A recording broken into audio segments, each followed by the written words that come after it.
Hello friends, welcome back to our channel. ఈరోజు మనం ఈ వీడియోలో మీ ఫేవరెట్ సీరియల్ గుండె నిండా గుడి గంటల్లో నెక్స్ట్ అనేది ఏం జరగబోతుందో ఇప్పుడే మనం తెలుసుకుందాం. ఎంత చక్కగా డీలర్షిప్ దగ్గర నుంచి లక్షలకు తగ్గట్టుగా డీలింగ్ అనేది తీసేసుకుందామని చెప్పేసి ప్లాన్ వేస్తున్న రోహిణి ఇక మనోజ్కి ఏ విధంగా అడ్డుకట్టేస్తాడు బాలు. తాగి మొత్తము డీలర్షిప్ దగ్గర నిజం అనేది చెప్పేస్తూ ఉంటాడు.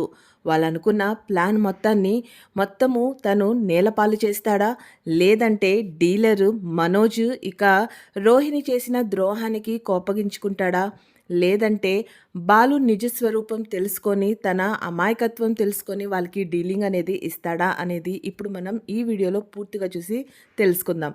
ఫ్రెండ్స్, మీలో ఎవరైనా ఇంకా కూడా మా ఛానల్ని సబ్స్క్రైబ్ చేసుకోకపోతే వెంటనే సబ్స్క్రైబ్ చేసుకోండి. పక్కనే ఉన్న బెల్ ఐకాన్ని ప్రెస్ చేసి ఆల్ అని క్లిక్ చేయండి. దాంతో మీ ఫేవరెట్ సీరియల్ గుండె నిండా గుడిగంటల్లో నెక్స్ట్ అనేది ఏం జరగబోతుందో ముందే మీ దగ్గరికి నోటిఫికేషన్ రూపంలో వచ్చేస్తుంది. ఇక మీ ఫేవరెట్ సీరియల్లో నెక్స్ట్ అనేది ఏం జరగబోతుందో ముందే మీ దగ్గరికి మొత్తం సీరియల్ అప్డేట్ అనేది వచ్చేస్తుంది. సో ఫ్రెండ్స్, ఇక సీరియల్లోకి వెళ్తే బాలు ఇక మీనా కూడా ఫంక్షన్కి వద్దామని చెప్పేసి మంచిగా రెడీ అవుతారు. అయితే ఫంక్షన్లో ప్రభావతి మాత్రం ఎంతసేపటికి తన అందచందాల్ని చూసుకుంటూ ఉంటుంది. కామాక్షి కూడా ప్రభావతిని, ఎంత చక్కగా ఉన్నావో, ఎంత బాగా రెడీ అయ్యావో, ఈ స్టైల్ అయితే నీ మీద చాలా బాగా సూట్ అవుతుంది. ఇప్పుడు కూడా మా అన్నయ్య నిన్ను చూస్తే మళ్ళీ పెళ్లి చేసుకుందామా అని చెప్పేసి అడుగుతాడు అని చెప్పేసి పొగుడుతూ ఉంటుంది. ఆ పొగడ్తలకి చాలా సిగ్గుపడిపోతూ ఉంటుంది ప్రభావతి. ప్రభావతి అండి, ఉండు కామాక్షి, ఏంటి ఈ విధంగా పొగుడుతున్నావు అంటే, నిజం చెప్తున్నాను, చాలా బాగున్నావు, చాలా అందంగా ఉన్నావు అని చెప్పేసి ఇక తను దిగి వచ్చేటప్పుడు తన చేయి పట్టుకొని తీసుకొని రాబోతుంటే, ఏంటి ఏదో పెళ్లి కూతుర్ని కళ్యాణ మండపం దగ్గరికి తీసుకుని వెళ్తున్నట్టుగా తీసుకెళ్తున్నావు అంటే, నేను చెప్తున్నాను కదా నిజంగా అలాగే ఉన్నావు అని చెప్పేసి ఇక ఎప్పుడైతే సత్యం ప్రభావతిని చూస్తాడో తను కూడా మంత్రముగ్ధుడైపోయి తన్ని ముందు నుంచి వెనకాల నుంచి చుట్టూ తిరుగుతూ చూసి తన్ని బాగా పొగుడుతూ ఉంటాడు. ఊరుకోండి, ఇప్పటిదాకా కామాక్షి ఆట పట్టించింది, ఇప్పుడు మీరు కూడా ఆట పట్టిస్తున్నారా అని చెప్పేసి మళ్ళీ సిగ్గుపడుతుంది. కామాక్షి ఉండి, చూడండి అన్నయ్య ఏ విధంగా సిగ్గుతో తన బొగ్గలు ఎర్రబడుతున్నాయి అని చెప్పేసి అంటుంది. అబ్బా ఇక చాలే అని చెప్పేసి ఇంక అంతలోనే అక్కడికి శృతి ఇక రవి కూడా వస్తారు. వాళ్ళిద్దరూ ఎంతో చక్కగా ఎంతో డాషింగ్గా చాలా క్యూట్ కపుల్ లాగా వస్తారు. చూసి రెండు కళ్ళు చాలట్లేదు కదా అని చెప్పేసి అనుకుంటారు. అంతలోనే మనోజ్ బయట నుంచొని వచ్చిన వాళ్ళందరినీ రిసీవ్ చేసుకుంటూ ఉంటాడు. అందరికీ వెల్కమ్ చెప్తూ ఉంటాడు. ఎప్పుడైతే రోహిణి అక్కడికి వస్తుందో ఇక రోహిణిని చూసి అలాగే నుంచుండిపోతాడు. ఏంటి మనోజ్ అలా చూస్తున్నావు అని చెప్పంగానే, అబ్బా అసలు ఎంత బాగున్నావు తెలుసా, ఏంజెల్ లాగున్నావు, చాలా అందంగా ఉన్నావు అని చెప్పేసి అంటాడు. ఇక పద మనం కూడా లాప్లోకి వెళ్దామని చెప్పేసి వాళ్ళిద్దరు కూడా కలిసి లాప్లోకి వస్తారు. ఇక వాళ్ళ ఇద్దరిని ఇటు రవి శృతిని చూసుకొని ప్రభావతి చాలా పొంగిపోతుంది. ఎంత చక్కగా ఎంత బాగున్నారో చూడు అని చెప్పేసి అంతలోనే మీనా బాలు ఏరి వాళ్ళు కూడా రావాలి కదా అని చెప్పేసి అంటుంది కామాక్షి. దాంతో వాళ్ళు వస్తే మాత్రం ఏందంట, వీళ్ళ ముందు దిగదుడుపులాగానే ఉంటారు, వాళ్ళేమి అంత అందంగా అంత బాగా అయితే మాత్రం ఏమీ ఉండరు అని చెప్పేసి అని అంటుంది. అంతలోనే సత్యం ఉండి, ఎక్కడికొచ్చినా ఏది జరిగినా నీ అలవాటు మాత్రం మారదు, వాళ్ళిద్దరినీ ఏం అనకుండా మాత్రం నువ్వు ఉండలేవు కదా అని చెప్పేసి అంటాడు. అంతలోనే అక్కడికి బాలు ఇక మీనా ఇద్దరు కలిసి ఎంట్రీ అనేది ఇస్తారు. వాళ్ళిద్దరిని చూసి అందరూ అలాగే షాక్గా గురవుతారు. ఎంత చక్కగా ఎంత నీట్గా ఎంత బాగా నిజంగానే ఒక పెద్ద బిజినెస్ మ్యాన్స్ ఒక మంచి కపుల్ లాగా ఎంతో రిచ్ కపుల్ లాగా ఒక ఎంట్రీ అనేది వాళ్ళిద్దరూ ఇస్తారు. చూడంగానే కామాక్షి ఉండి, ఏంటి ఏదో అన్నట్టున్నావు, చూడు ఎంత బాగున్నారో అని చెప్పేసి అందులోనే విద్య కూడా అంటుంది, ఏంటి రోహిణి ఇంత బాగున్నారు అని చెప్పేసి అంటుంది. ఇక దాంతో వాళ్ళు కూడా అక్కడికి రాగానే వెంటనే లాప్లోకి వచ్చి రాగతలకే బాలు తన ఫోన్ నుంచి మీనాని రకరకాలుగా ఫొటోస్ తీస్తూ ఉంటాడు. ఏంటండి లాప్లోకి వచ్చాం కదా, పదండి వాళ్ళ దగ్గరికి వెళ్దాం అని చెప్పానంటే, అలా కాదు ఉండు మీనా, ఏ మాటకి ఆ మాట అనాలి, పార్లర్లమ్మ మాత్రం నిన్ను ఎంత అందంగా రెడీ చేసిందో, నువ్వు ఎంత బాగున్నావో తెలుసా అని చెప్పేసి అంటాడు. దాంతో మీనా ఉండి అంటే ఇంతకుముందు లేనా అంటే అలానే కాదు, ఇప్పుడైతే మరింత అందంగా ఉన్నావు తెలుసా, చూస్తూనే ఉండాలని అనిపిస్తుంది మీనా, అంత బాగున్నావు అని చెప్పేసి. ఇక తన్ని రకరకాలుగా స్టిల్స్గా ఫోటో తీస్తుంటే మీనా ఎంతో సిగ్గుపడుతూ ఉంటుంది. ఇక సత్యముండి రే ఇంక చాలే రండ్రా అని చెప్పేసి పిలుస్తాడు. ఇక వాళ్ళిద్దరు కలిసి అక్కడికి వెళ్తారు. అందరు కలిసి ఎంతో సంతోషంగా టైం అనేది అక్కడ స్పెండ్ చేస్తూ ఉంటారు. ఇక అంతలోనే ప్రభావతి ఉండి ఉన్నారులే సర్లే ఇంక చాలే ఆపండి అని చెప్పేసి వాళ్ళని అంటుంది. అంతలోనే సత్యం ఉండి ఇంక నువ్వు ఆపుతావా అని చెప్పేసి అని అంటాడు. ఇక ఇక్కడ శృతి, రవి, మీనా, బాలు వీళ్ళందరూ కలిసి సెల్ఫీ తీసుకుంటూ ఉంటారు. అందులోనే డీలర్ ఇస్తానికి వచ్చిన బిజినెస్ మ్యాన్ వచ్చాడు అని చెప్పేసి అనగానే మనోజ్ హడావిడిగా ఫోన్ మాట్లాడుతూ బాలుని చూసుకోకుండా తనకి డాష్ ఇచ్చేసి వెళ్ళిపోతూ ఉంటాడు. అంతలోనే బాలు చేతిలోంచి ఫోన్ అనేది జారి కింద పడిపోతుంది. రే ఏంట్రా ఏంటి నీ ఎంత హడావిడి, బంగారం లాంటి ఫోన్ కింద పడేసావు కదరా అని చెప్పేసి అని అంటాడు. అది చూసిన తర్వాత వెంటనే రే బయట డీలర్ వచ్చాడ్రా, నేను వాళ్ళని రిసీవ్ చేసుకోవడానికి వెళ్తున్నా, నువ్వు ఫోన్ గట్టిగా పట్టుకోలేవా అని చెప్పేసి మనోజ్ అక్కడి నుంచి వెళ్ళిపోతాడు. ఫోన్ ఎప్పుడైతే కింద పడిపోతుందో విజయకి వెంటనే టెన్షన్ వచ్చేస్తుంది. గబగబా ఉండబట్టలేక ముందుకొచ్చేసి బాలు ఏమైంది, ఫోన్ బాగానే ఉందా, ఫోన్ స్విచ్ ఆన్ అవుతుందా, లేకపోతే ఫోన్ పాడైపోయిందా అని చెప్పేసి తన కంగారు చూసి రోహిణికి టెన్షన్ వచ్చి ఏ ఆపు ఏంటి నువ్వు అని చెప్పేసి అని అంటుంది. ఏం లేదు బాగానే ఉంది అని చెప్పేసి అని అంటాడు. అంతలోనే రోహిణి ఉండి ఇటివ్వు బాలు, నేను నీకు ఫొటోస్ తీస్తాను అంటే అవసరంలే నేనే తీసుకుంటానని చెప్పేసి ఫోన్ ఇవ్వకుండా తను అక్కడి నుంచి వెళ్ళిపోతాడు. ఇక అంతలోనే ముంబై నుంచి రావాల్సిన బిజినెస్ మ్యాన్ వస్తాడు. ఇక లాప్లోకి రాగానే అందరికీ పరిచయం చేస్తాడు. ఇక చెప్తాడనమాట, సార్ తిను మా నాన్నగారు అని చెప్పేసి చెప్తాడు. ఇక దాని తర్వాత వాళ్ళ అమ్మను కూడా తను అక్కడ మంచిగా ఇంట్రడ్యూస్ అనేది చేస్తాడు. మా అమ్మ భరతనాట్యం స్కూలే కాదు కదా అకాడమీ రన్ చేస్తుంది అని చెప్తాడు. దాంతో వాళ్ళ అమ్మకి అర్థం కాదు, ఏందా ఇలా చెప్తున్నాడా అని చెప్పేసి. ఇక దాని తర్వాత అవునా ఏకంగా అకాడమీ రన్ చేస్తున్నారా అని చెప్పేసి అని చూస్తూ ఉంటాడు. ఇక నెక్స్ట్ అక్కడ తన దగ్గరికి వెళ్తాడు. ఏంటి వీళ్ళందరినీ పరిచయం చేస్తున్నావు బాగానే ఉంది, రోహిణిని కూడా పరిచయం చేస్తాడు, నా వైఫ్ అని చెప్పేసి చెప్తాడు. ఇక ఇవందరినీ పరిచయం చేస్తారు. నీకు ఇద్దరు తమ్ముళ్ళు కూడా ఉన్నారు కదా, వాళ్ళు కూడా మంచి బిజినెస్ మ్యాన్స్ అని చెప్పావు కదా, సో వాళ్ళని కూడా పరిచయం చేయి అని చెప్పేసి అని అంటాడు. ఇక వెంటనే తను బాలుని పిలుస్తాడు. పిలిచి చెప్తాడనమాట. అంతలోనే డీలర్ ఉండేసేసి హాయ్ మీరు ఒక పెద్ద ట్రావెల్ ఏజెన్సీ నడుపుతున్నారంట కదా, చాలా మంచిగా మీరు దీన్ని డెవలప్ చేస్తున్నారంట కదా అని చెప్పంగానే తను ఉండేసి 50 కార్స్కి ఓనర్ కదా అని చెప్పంగానే తను చూస్తూ ఉంటాడు. ఎస్ ఎస్ ఎస్ ఎస్ అని చెప్పేసి చెప్తూ ఉంటాడు. మరి ఇంకేం చేయాలి అని అనుకుంటున్నారు, ఇంకేమైనా ఫ్యూచర్ ప్లాన్స్ ఉన్నాయా అని చెప్పేసి అడుగుతాడు. దాంతో బాలు ఉండేసి అవునవును నేను కేవలం ఇక్కడే కాదు కదా ఇండియా మొత్తంలో కూడా బ్రాంచెస్ ఓపెన్ చేయాలని చూస్తున్నాను, ఏకంగా జపాన్లో కూడా నేను ఎక్కువగా బ్రాంచెస్ అనేది స్టార్ట్ చేయాలని చూస్తున్నాను, చాలా వరకు కొటేషన్స్ అనేవి చూస్తూ ఉన్నాను, కానీ నా స్టైల్కి తగ్గట్టుగా నా హుందాకి తగ్గట్టుగా నాకు కార్లు అనేవి ఇంకా సెట్ కాలేదు కాబట్టి ఆగాను అని చెప్పంగానే వామ్ము ఇదేదో మరీ ఎక్కువైపోతుంది కదా అని చెప్పేసి మనోజ్ పక్క నుంచి సైక్ చేసి ఇంకా చాలేరా ఆపు అని అంటాడు. అంతలోనే మీనాను కూడా పరిచయం చేస్తాడు. మీనా కూడా ఏదో ఒకటి బిజినెస్ చేస్తుంది కదా అన్నట్టుగా డీలర్ అడగంగానే అవును పూల్ వ్యాపారం అని చెప్పంగానే పూల్ వ్యాపారమా అనగానే కాదు కాదు అదే ఏమంటారా దాన్ని ఎక్స్పోర్ట్, వేరే దేశాలకి కూడా తను ఎక్స్పోర్ట్ చేస్తూ ఉంటుంది, బుకేస్ అనేది ఏదైతే ఉందో వాటిని ఎక్స్పోర్ట్ చేస్తూ ఉంటుంది అని చెప్పేసి చెప్తాడు బాలు. దాంతో వావ్ పూలు అంటే నాకు కూడా చాలా ఇష్టం అనగానే మీనా అమాయకంగా అవునా మీకు ఏ రకాల పూలు కావాలో చెప్పండి కట్టి పంపిస్తాను అని చెప్పగానే కట్టి పంపిస్తావా అని అంటాడు డీలర్. దాంతో వెంటనే బాలుండి అదే తన స్టాఫ్ మెంబర్స్ ఉన్నారు కదా తనతో మీకు మంచిగా బుకే తయారు చేసి పంపిస్తుందంట అని చెప్పగానే ఓ అవునా ఓకే ఓకే అని అంటాడు. ఇక ఇక్కడ ఇంకా ఎక్కువసేపు నుంచుంటే ఎక్కడ విషయం బయటపడుతుందా అని చెప్పేసి కంగారుతో తను రండి సార్ వేరే వాళ్ళని కూడా పరిచయం చేస్తాను అని చెప్పేసి అని అంటాడు. తను అంతలోనే ఉండేసి దీనికి ఇంకొక తమ్ముడు కూడా ఉన్నాడు కదా అంటే అవును సార్ అని చెప్పేసి ఇక రవి దగ్గర తీసుకుని వెళ్ళి పరిచయం చేస్తాడు. ఇంకా రవితో చెప్తాడనమాట తిను ఇలా 5 స్టార్ హోటల్కి మొత్తము యజమాని అని చెప్పేసి. ఇక అవునా ఇంత చిన్న వయసులో మనోజే ఇంత మంచిగా బిజినెస్ రన్ చేస్తున్నాడు అని అంటే తన తమ్ముళ్ళుగా మీరు ఇంత చిన్న వయసులో ఇంత మంచి బిజినెస్ చేస్తున్నారంటే నిజంగా అప్రిషియేట్ అనేది ఖచ్చితంగా చేయాల్సిందే, నేను మాత్రం చాలా ఇంప్రెస్ అయ్యాను అని చెప్పేసి అని అంటాడు. ఇక నీకు కూడా పెళ్ళైందని విన్నట్టున్నానే అంటే అవునండి ఇదిగోండి నా వైఫ్ శృతి అని చెప్తాడు. అంతలోనే శృతిని నువ్వేం చేస్తావు అని చెప్పంగానే నేను డబ్బింగ్ అని చెప్పంగానే తనకి డబ్బింగ్ స్టూడియో ఉంది సార్ అని చెప్పేసి అని అంటాడు మనోజ్. అరే అవునా అని చెప్పేసి మూవీస్కి వాటికి డబ్బింగ్స్ చెప్పిస్తారు చేస్తారు అని చెప్పి వెంటనే తనుండి ఇదేంటి ఇవన్నీ లిస్ట్‌లో లేదు కదా! అనని చెప్పేసనంటుంది శృతి. దాంతో లిస్టా? అనని చెప్పేసనంటాడు డీలర్.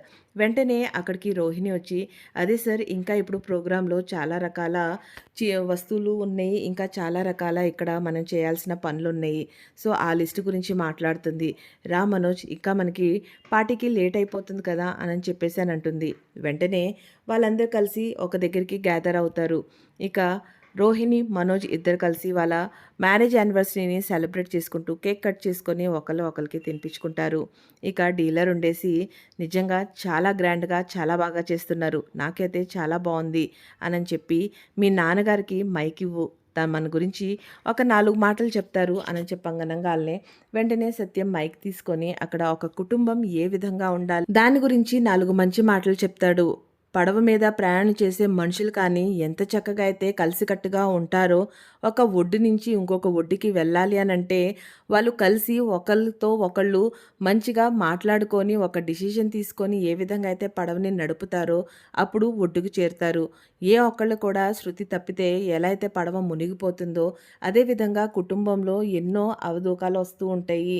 కానీ మనుషులన్నాక ఒకళ్ళనొకళ్ళు అర్థం చేసుకుంటూ మంచైనా చెడైనా ఎదుర్కొంటూ దగ్గరగా కలిసికట్టుగా ఉంటేనే ఆ పడవ ఏ విధంగా అయితే ఒడ్డుకు చేరుతుందో కుటుంబం కూడా అంతే కలిసికట్టుగా ఉంటుంది. నాకు 3 కొడుకులు, 3 కోడళ్ళు. ఈ రోజుకి మేము కలిసి ఉంటాము. అలా అని మా కుటుంబంలో ఏమీ ఉండదు అనేది కాదు. చిన్న చిన్న ఒడిదుడుకులైతే వస్తూనే ఉంటాయి. కానీ ఎప్పటికీ కూడా మేము కలిసి ఉంటాం. నాకైతే అదే చాలా పెద్ద ఆస్తి. నేను ఎప్పటికీ ఇలాగే ఉండాలని చెప్పేసి కోరుకుంటాను. ఇక రోహిణి మనోజ్‌కి మంచిగా సపోర్ట్‌గా ఉంటుంది. ఈరోజు మనోజు ఇంత స్థాయికి వచ్చాడు అంటే ఖచ్చితంగా దీంట్లో రోహిణి హస్తం ఉంది అని చెప్పేసి పొగుడుతాడు. ఇవన్నీ వినిన తర్వాత డీలర్ ఎంతో చక్కగా ఇంప్రెస్ అనేది అవుతాడు. ఇక వెంటనే మీ అమ్మగారు కూడా ఏదైనా మాట్లాడతారు అని అనంగాల్నే వెంటనే తను మైక్ తీసుకొని డీలర్‌కి ఇచ్చేస్తాడు. ఇక డీలర్ తను ఈ మాటలు చెప్తాడు. నిజంగానే మీరు ఎంత బాగా ఒక కుటుంబం కలిసికట్టుగా ఉండాలనేది చెప్పారో దాంతోనే అర్థమవుతుంది మీ ఫ్యామిలీ ఎంత స్ట్రాంగ్ అనేది. నిజంగా చాలా మంచి వాళ్ళతో ఇవాళ నేను గ్యాదర్ అయ్యానని చెప్పేసి నేను కూడా చాలా హ్యాపీగా ఫీల్ అవుతున్నాను అని చెప్పేసి అని అంటాడు. ఇంకా ఇదంతా అయిపోయిన తర్వాత రోహిణి వెంటనే అనుకుంటుంది ఏ విధంగా బాలు కాంచి ఫోన్ తీసుకోవాలా అని చెప్పేసి ఆలోచిస్తూ ఉంటుంది. కానీ తనకి ఎటువంటి అవకాశం అనేది దొరకనే దొరకదు. ఇక వెంటనే రోహిణి ఇక విజయ ఇద్దరు కలిసి ఏ విధంగా ఫోను తన దగ్గర నుంచి తీసుకోవాలని చెప్పేసి డిస్కస్ చేస్తూ ఉంటారు. ఇక మీదట మనకు కానీ ఈ అవకాశం చేతిలోంచి జారిపోతే మాత్రం ఇంకా ఎప్పటికీ కూడా మనం తన దగ్గర నుంచి ఆ వీడియో తీసుకోలేము అని చెప్పేసి ఆలోచిస్తూ ఉంటారు. బాలు, మీనా ఇద్దరు కలిసి రకరకాలుగా సెల్ఫీస్, ఫొటోస్ తీసుకుంటూ ఉంటారు. బాలు అంటాడు, మీ అమ్మ వాళ్ళని కూడా పిలవాల్సింది అనంటే ఎందుకండి ఇక్కడికి వచ్చినా కూడా అత్తయ్య గారు ఏదో ఒక విషయంలో మా అమ్మని, మా చెల్లిని, మా వాళ్ళని కించపరుస్తూ ఉంటారు. ఇక్కడికి వచ్చినా కూడా వాళ్ళకి ఆ అవమానాలు అవసరమా అంటే కరెక్టే మీనా. సరేలే మనము ఫొటోస్ దిగేసి చక్కగా అత్తయ్యకి పంపిద్దాం. చిన్నగంపకు పంపిస్తే అదే చూపిస్తుంది కదా! మీ అమ్మ కూడా చాలా సంతోషపడుతుంది అని చెప్పేసి వాళ్ళిద్దరు కలిసి ముచ్చట్లు పడుతూ సెల్ఫీస్ దిగుతూ ఉంటారు. అదంతా చూసిన విజయ చూడవే వాళ్ళిద్దరు ఎంత బాగున్నారో, వాళ్ళని చూసినప్పుడల్లా నాకు పెళ్లి చేసుకోవాలనిపిస్తుంది. ఎంత క్యూట్ కపుల్‌గా ఉన్నారో, అలాంటి వాళ్ళని ఈ విధంగా మనం డిస్టర్బ్ చేయటం కరెక్ట్ అంటావా అని చెప్పంగాల్నే ఏంటి కొంపదీసి బాలునైనా పెళ్లి చేసుకుంటావా అంటే ఏ ఛీ! వాళ్ళు ఆల్రెడీ అంత మంచి కపుల్ కదా!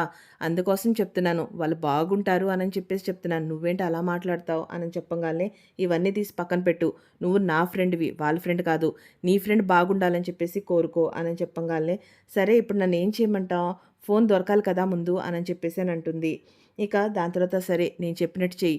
నువ్వు బాలు, మీనా ఇద్దరు కలిసేసి ఒకేసారి భోజనానికి వెళ్తారు. సో వాళ్ళని అక్కడికి వెళ్ళనీయకుండా మీనాని సెపరేట్‌గా నువ్వు తీసుకునెళ్ళి తన్నే భోజనం చేయమని చెప్పు.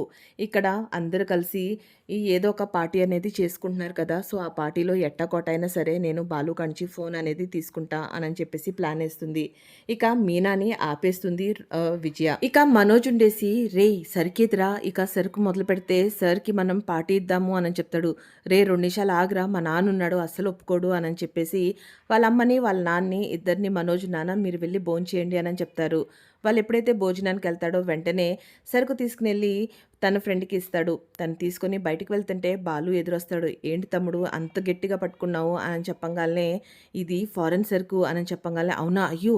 సరుకైతే ఇలా పట్టుకుంటావేంది? కింద నుంచి పట్టుకో.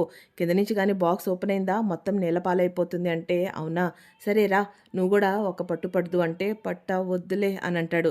"అదేంటి అంత నీరసంగా చెప్తున్నావు" అంటే, "వద్దులే ఏంటి పెళ్ళాం వద్దందా" అని చెప్పంగాల్నే, "అదేంటి ఇంత కరెక్ట్‌గా చెప్పావంటే ప్రతి భార్య తన భర్తకి చెప్పే మాటే అది. నువ్వు కమాన్ బ్రో వెళ్దాము అని చెప్పేసి అంటాడు. "వద్దులే నువ్వు వెళ్ళు" అని అంటాడు. ఇక వాళ్ళందరూ అక్కడికి వెళ్తారు. ఇక అక్కడ డ్రింక్స్ పార్టీ అనేది స్టార్ట్ అయిపోతుంది. ఇక వెంటనే అక్కడికి రవి వస్తాడు. వచ్చి మనోజ్‌ని పిలుద్దాం కదా అని చెప్పేసి చూస్తే, మనోజ్ అక్కడ డ్రింక్ తీసుకుంటూ చూస్తూ ఉంటాడు. "అదేంటి నువ్వు డ్రింక్ తీసుకుంటున్నావు" అంటే, "సార్ మనకి బలవంతం చేశారు. మరి ఆయనతో డీలర్‌షిప్ తీసుకుంటున్నావు కదా! ఆయనతో తాగకపోతే మళ్ళీ ఫీల్ అవుతాడేమో అని చెప్పేసి తీసుకున్నా." "అరేయ్! నాన్న ఊరుకోవడం తెలుసు కదా! ఏం చేయమంటావురా" అని చెప్పేసి. ఇక తన్ని కూడా కన్విన్స్ చేసి రవి కూడా తాగిస్తాడు. రవి కూడా కూర్చొని అక్కడ తాగటం స్టార్ట్ చేస్తాడు.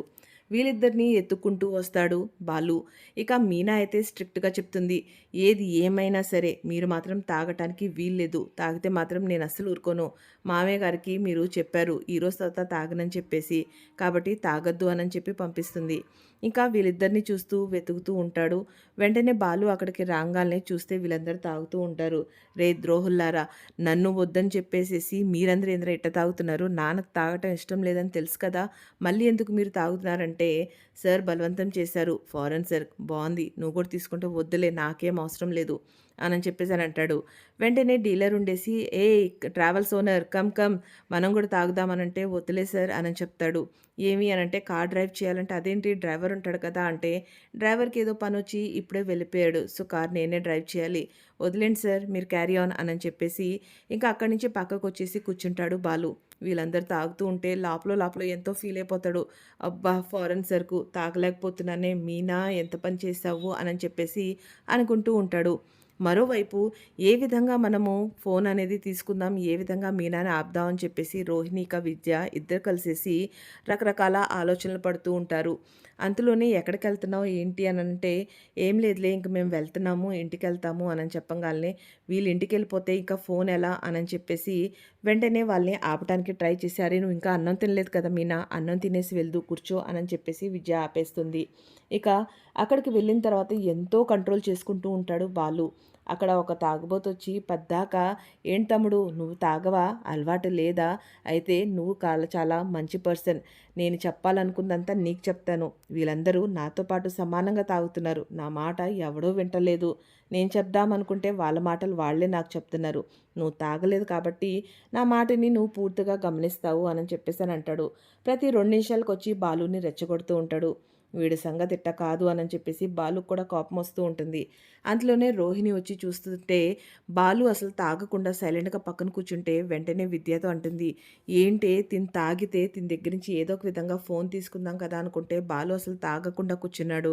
ఒక పని చెయి జ్యూస్ తీసుకునిరా. ఆ జ్యూస్‌లోనే డ్రింక్ కలిపేసి తనకిద్దాము" అని చెప్పేసి ప్లాన్ ఏస్తుంది. ఇక విద్య డ్రింక్స్ తీసుకొని రాంగాల్నే ఈలోపే వీడు రెచ్చగొట్టేదానికి బాలుకి కోపం వచ్చేసి తన దగ్గరున్న గ్లాసులు తీసుకొని గ్లాస్ మీద గ్లాసు 2 పెగ్గులు తాగేస్తాడు. ఇక మూడో పెగ్ తీసుకొని, "ఇప్పుడు చెప్పరా నువ్వేం చెప్తావో నేనేం చెప్తాను" అని చెప్పంగాల్నే బాలు పాఠం పాడటం మొదలు పెట్టంగాల్నే, "వామ్మో! అన్నా ఇంక వదిలేయ్ అన్నా, క్షమించన్నా" అని చెప్పేసి తను అక్కడి నుంచి వెళ్ళిపోతాడు. ఇక తనకి కిక్కెక్కుతుంది. ఇక తన తర్వాత తను అక్కడి నుంచి డీలర్‌షిప్ దగ్గరికెళ్తాడు. అక్కడ డీలర్‌షిప్ దగ్గర కూర్చొని మాట్లాడుతూ ఉంటాడు. తనకి నచ్చిన సింగర్ గురించి చెప్పంగాల్నే తనుండి, "ఏయ్! ఈ సింగర్ నా ఫేవరెట్ కూడా" అని చెప్పేసి చెప్తాడు. "సరే నీకీ సింగర్ అంటే అంత ఇష్టం కదా! సరే ఆ సింగర్‌కి సంబంధించిన ఒక పాట పాడవా బాలు" అని చెప్పేసి అంటాడు. ఇక బాలు పాట పాడితే తన పాటతో పాటు అందరూ కలిసి మాటని కలుపుతారు. అందరూ కలిసి అక్కడ ఎంతో చక్కగా డాన్స్ చేస్తూ పాటలు పాడుకుంటూ ఉంటారు. డీలర్ ఎంతో హ్యాపీగా ఫీల్ అవుతాడు. "అసల బాలు కంప్లీట్‌గా ఇక్కడున్న వైబ్‌ని మార్చేసావు కదా! ఎంత మంచి అట్మాస్ఫియర్ క్రియేట్ చేశావు. నువ్వు చాలా మంచోడివి" అని చెప్పేసి. "కానీ ఏ విధంగా అయితే నువ్వు పాట పాడావో, ఎంత చక్కగా అయితే నువ్వు నిజాయితీగా ఉన్నావో, నాకు నిన్ను చూసి చాలా ముచ్చటేస్తుందోయ్" అని చెప్పంగాల్నే, "నిజాయితీగానా? నేనా?" అని చెప్పంగాల్నే ఇంకా బాలుకి బాధ, దుఃఖం 2 కలిసి వచ్చేస్తాయి. "ఏంటి? ఏమైంది బాలు? ఎందుకు ఇంత డల్‌గా ఉన్నావు?" అని చెప్పంగాల్నే, "సార్ మీరు నిజాయితీ గురించి చెప్పారు కదా! దాని గురించి నాకు బాధేస్తుంది. అసలు విషయం విషయం ఏంటి అనంటే, నేనేమి ట్రావెల్స్‌కి ఓనర్‌ని కాదు. నా తమ్ముడు 5 స్టార్ హోటల్‌కి ఓనరు కాదు. కాకపోతే ఇవన్నీ మేము మీకు అబద్ధం చెప్పాం. మీరు తప్పుగా అనుకోకండి అనంగాల్నే మనోజ్, రోహిణి ఇద్దరు షాక్‌కి గురవుతారు. వామ్మో! వీడేంది చేసిన పనంతా ఈ విధంగా చేస్తున్నాడు అనని చెప్పేసి టెన్షన్‌కొచ్చేస్తారు. కానీ ఇదంతా మేము మా అన్న కోసం చేసాం. వాడి మీద మా అమ్మ ఎన్నో ఆశలు పెట్టుకుంది. వాడు కూడా జీవితంలో ఎదగాలని చెప్పి ఎన్నో ప్రయత్నాలు చేశాడు. ఈ ఒక్క చిన్న హెల్ప్ అడిగితే మేము కాదనలేక ఒప్పుకున్నాం. కానీ మీరు చూస్తే చాలా మంచివాళ్ళు. మీ దగ్గర నిజాయితీగా ఉండాలి అనని చెప్పేసి ఉన్న విషయం చెప్తున్నా. దయచేసి తప్పుగా అనుకోకండి. మా అన్నకి ఈ డీలర్‌షిప్ అయితే ఇవ్వండి. దీన్ని మనసులో పెట్టుకోవద్దు అనని చెప్పేసి ఎంతో దీనంగా అలాగే ఇన్నోసెంట్ ఫేస్ పెట్టుకొని బాలు అంటాడు. దాంతో డీలర్ వెంటనే ఇవన్నీ విని చూసి మనోజ్‌కి ముందు ఇవన్నీ చేసిన దానికి నాకు చాలా కోపం వచ్చింది. తనకి డీలర్‌షిప్ ఇవ్వకూడదనుకున్నా. కానీ బాలు నువ్వు చాలా నిజాయితీపరుడివి. ఎంతో అమాయకుడివి. నీ అమాయకత్వం, నీ నిజాయితీ, మీ నాన్నగారు ఇందాక మాట్లాడిన మాటలకి నేను ఇంప్రెస్ అయ్యా. మీ ఫ్యామిలీ ఎక్కడ కూడా మంచిది కాదు అని నాకు అనిపించలేదు. చాలా మంచి ఆదర్శాలతో కలిగి ఉన్న వాళ్ళని చెప్పి నాకు అర్థమైంది. కాబట్టి నేను మనోజ్‌కి డీలర్‌షిప్ అయితే ఇస్తున్నాను అనని చెప్పేసి అనంగాల్నే, నిజమా సార్? చాలా చాలా థ్యాంక్స్ సార్ అనని చెప్పేసి అని అంటాడు. ఇక ఈ డీలర్‌షిప్ నీకు వచ్చింది అనంటే దానికి కారణం మీ తమ్ముడు బాలు, నువ్వు కాదు. అది గుర్తుపెట్టుకో అనని చెప్తాడు. Sir sir thank you sir అనని చెప్పేసి అని అంటాడు. సరే ఇక నాకు ఫ్లైట్‌కి టైం అవుతుంది, నేను వెళ్తున్నా. ఇక వెళ్ళే టయానికి మళ్ళీ చెప్తాడు బాలు, ఎప్పటికీ ఇలాగే ఉండు అంటే, సార్ సరే సార్ అని అంటాడు. ఇక మనోజ్‌ని దగ్గర తీసుకొని మీ తమ్ముడు కోసం ఇచ్చా, నిజాయితీగా ఉండు. నిజాయితీగా మంచిగా బిజినెస్‌ని రన్ చేసుకో అనని చెప్పేసి అక్కడి నుంచి వెళ్ళిపోతాడు. ఇక వెంటనే మనోజ్ ఉండేసి, రేయ్ ఎంత పని చేశారో అంటే, రవి వెంటనే ఉండి నీకు మంచే చేశాడు కదా, డీలర్‌షిప్ వచ్చింది కదా, ఇంకా ఆపు అనంగాల్నే అంతటితో తను గమ్ముగా అయిపోతాడు. సో ఫ్రెండ్స్ ఏమనిపిస్తుంది? బాలు మంచితనాన్ని గుర్తిస్తాడా మనోజ్ ఇక రోహిణి? ఇక మీదట వాళ్ళ ప్రవర్తన మీనా ఇక బాలు కల్లే మారుతుందా?